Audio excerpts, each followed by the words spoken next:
It is the body responsible for the organizing and conducting of elections in a political system. It is meant to be independent of interference and impartial in the carrying out of its duties.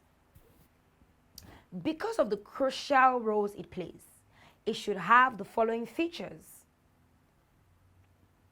1. Independence.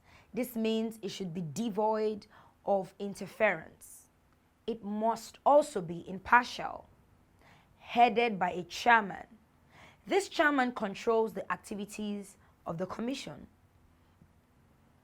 Fixed tenure of office. The composition of the commission must have a fixed office tenure. Neutrality. The body must be non-partisan. Constitutionally guided. The activities of the commission must be guided and backed by the law. Organizing and conducting elections. Ensuring free and fair elections. Announcement of election results. Display honesty and fair play. All these are some of the features of an electoral commission.